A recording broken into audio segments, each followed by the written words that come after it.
Brett Yormark, the Big 12 commissioner, has done a lot of great things for the Big 12 since he's become commissioner. He got the extended media deal with ESPN and Fox to save the conference. He was able to get the Four Corner schools from the Pac-12 when it was collapsing. He brought Big 12 Pro Day to Frisco, Texas. All great stuff. But is Brett Yormark catering too much to the new teams in the Big 12 and not enough to existing members? We're going to talk about that, and we're going to do it right after this word from our sponsor. Ladies and gentlemen, this episode is brought to you by Dutch Miller Automotive, where friends and family pricing means you get the best deal right up front on any new or pre-loved vehicle in stock every time.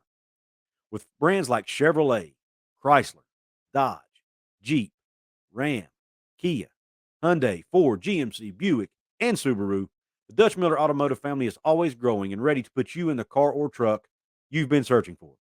Check out our inventory across West Virginia at DutchMillerAuto.com or come in today to the home of friends and family pricing, only at a Dutch Miller Automotive store near you. What is up? Welcome in. Make yourself comfortable. Belly yourself up to the bar. And let me pour you out another shot of top shelf college football content. On tap at Couz's Corner today, we are discussing Brett Yormark, the Big 12, and if they are catering too much to the incoming Four Corner schools. I have 4 examples I'm going to give you of how that is very possible. But you let me know in the comments section. Is he catering to the Four Corner schools in your opinion, or is it just smart business? Is what he's doing just smart business? You let me know.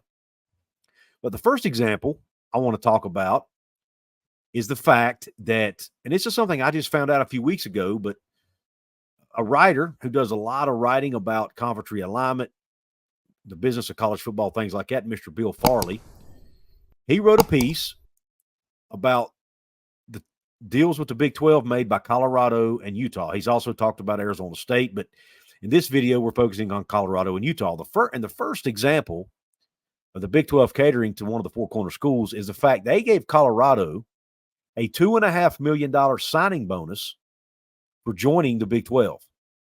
None of the other 3 schools got that. And that's $2.5 million more than any other school in the Big 12 has, because none of the existing schools are getting a $2.5 million bonus. And right here, I'm going to do a screen share with you to show you what I'm talking about. It says, revenue sharing and bonus. It was previously reported that both Utah and Colorado will receive full revenue distributions from the Big 12 and that only Colorado was given a $2.5 million signing bonus. And down here, you will see the actual language from the contract between Colorado and the Big 12, and it says, right here he has it highlighted, it says, Colorado shall also receive a membership transition bonus upon execution of this agreement of $2,500,000. Again, Utah didn't get that. Arizona State didn't get it. Arizona didn't get it, as far as I know. And again, that's $2.5 million more than any other schools in the conference are getting. Now, I understand the reasoning behind this one, and this one doesn't bother me too bad because Colorado was the first domino to fall with the Pac-12 after USC and UCLA, obviously. And in Brett Yormark and the Big 12's mind, that $2.5 million, if they could get Colorado to come over, then that might lead to them getting the other 3. And then that would obviously strengthen the league dramatically in their eyes, right? And the $2.5 million it's my understanding the $2.5 million came from the buyout money that the conference is receiving from Texas and Oklahoma. So it's not necessarily coming out of the pockets of existing Big 12 schools. I mean, it is, but it's not, cutting into their existing revenue. Now, let's talk about Utah. Utah is also getting something that no one else in the Big 12 is getting. They are not locked into a 99-year commitment to the conference like everybody else. And here is where Mr. Farley talks about that. Number 4, Colorado commits to 99-year membership, though, while Utah gets exempt from the long-term commitment. How'd you like the Homer Simpson reference there by Mr. Farley? And right here is the language, and I'll read it to you because it's probably not big enough to see, but it says, and prior to the commencement date, Utah shall be bound by the provisions of the bylaws attached hereto as Exhibit B. Then they add in parentheses, with the exception of the membership term of 99 years, as currently drafted in section 1.2.3. And again, when you look at Colorado's, it doesn't say that. All there says is Colorado shall be bound by the provisions of the bylaws attached hereto as Exhibit B, including but not limited to the withdrawal and sanction provisions of Section 3. Does that mean that Utah has an out and don't have to pay an exit fee if they leave the league? To be honest with you, that one I have a little bit of a problem with. Why would Utah get a pass and not have to sign a provision where they can just leave the league? It's basically an out clause, isn't it? Am I interpreting this wrong? Let me know in the comments. Am I interpreting this wrong? Is this not an out clause for Utah to where they can get out scot-free? Let's say the Big Ten happens to call Utah. They can leave without paying a buyout. I personally have an issue with that.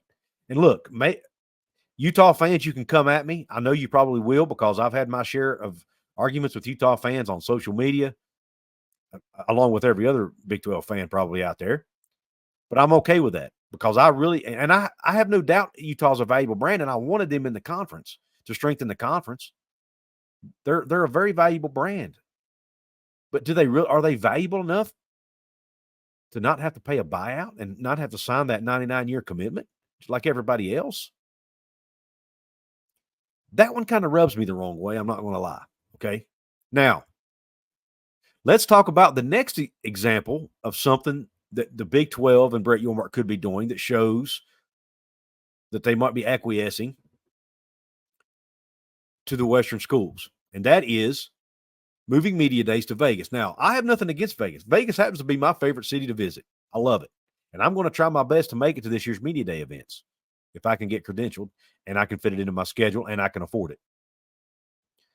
So I'm not complaining specifically from a personal perspective here, but when you hear the reasoning Brett Yormark gives, it makes me pause a little bit. Now, he did an interview with 365 Sports a few days ago talking about this. And I'm going to play a couple clips from this, and then I'm going to react to it.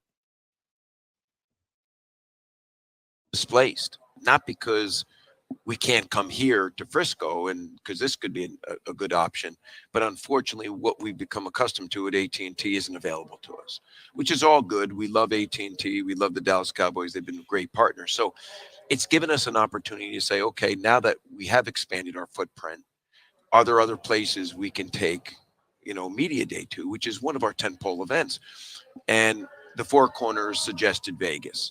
And Vegas, to me, is a market of importance. It's the entertainment capital of the world now. You guys know how I think about entertainment in media.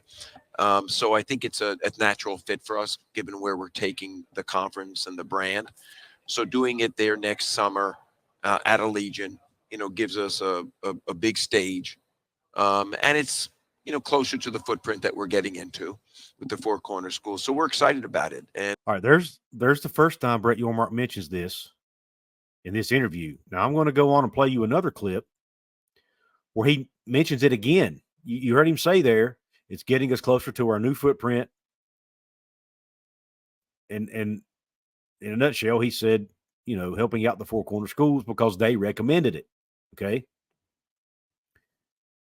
Now I'm going to play you another clip. And again, he mentions the new Four Corner schools. Let's play this clip.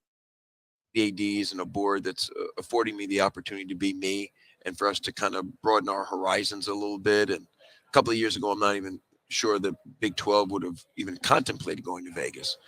But now I think it's a very natural transition for us, given the fact that we can't beat AT&T. So we're excited about it, and we'll start working on that here in the next couple of weeks. And then what happens after that, who knows? But I think being on the West Coast and accommodating the Four Corner schools is a good thing. Okay, so being on the West Coast and accommodating the Four Corner schools is a good thing.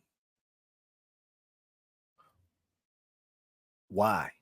And maybe if this just ends up being a one-year deal, I'm cool with it. I'm perfectly, and like I said, I love Vegas.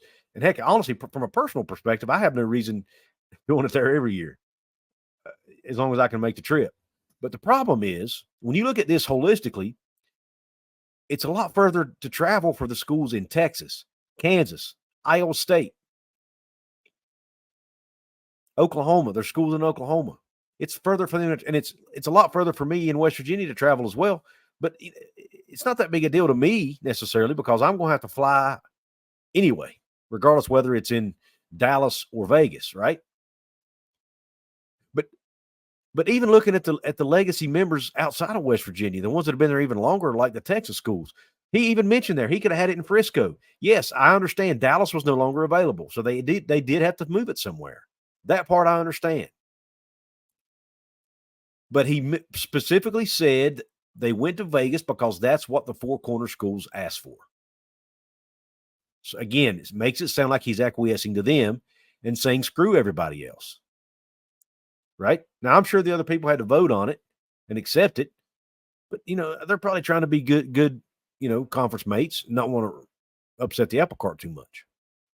And then the last thing I want to touch on is, I went on a rant about this in a previous video, which I'll link to at the end, but I'm talking about the Big 12 football schedule that include the new members that they put out to go the next 4 years. Now, I wasn't not able to find the interview, but there was an interview. It was either Brett Yormark, and it may have even been Ren Baker, West Virginia's athletic director, that talked about this. But it was mentioned at some point in an interview a few months ago that the reason they did the Big 12 football schedule the way they did it was to accommodate the request of the Four Corner schools. Instead of having all of these, now they remember they only protected 4 rivalry games. They didn't protect Iowa State, Kansas State, which is an absolute travesty in my opinion. They didn't protect Cincinnati, West Virginia, which, even though it's not a huge rivalry yet, regionally it would have made sense to do that, right? Help out the 2 schools that are already in your league, and one that's been in your league for over a decade. And that's just 2 examples. But what they did, they fixed it to where every school plays every other school at least once in a 4-year period. And on the surface, that sounds cool.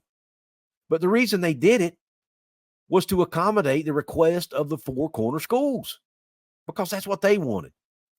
Brett, how about what West Virginia wants? How about what UCF wants? How about what Cincinnati wants? What about Baylor, Kansas State, Oklahoma State, Iowa State? What TCU, Texas Tech? What about those schools, Brett? And look, I love Brett. He's a great commissioner. I think he's going to do good for the Big 12, but this is one area I'm a little concerned about. I'm not going to lie. He even mentioned taking media days to LA. And I know he's wanting to get the Big 12 brand in front of more people, I'm assuming. But to me, I'm worried going forward that he's going to alienate the legacy members of the conference just to satisfy these new members who only make up 1/4 of the conference. That's my concern. Now, I could be totally off base here, and I'm fair, and that's fair if you want to tell me that in the comments. I may be totally off base, and maybe he has a plan down the road to help out the Eastern schools by bringing in some ACC teams if the ACC implodes or other things. Maybe he's going to try to get UConn, whatever, which that don't really help out anybody but West Virginia. But you see my point. Maybe there are things on the table that he's trying to do to accommodate the Eastern schools, or even the Legacy 8 or Legacy 7, I guess you could say, schools, that I'm not aware of that's going on behind the scenes. And that's cool. I hope that's the case. But on the surface, man, it looks like they're 100% focused on kissing up to these 4 new schools. And that kind of rubs me the wrong way. I'm not going to lie.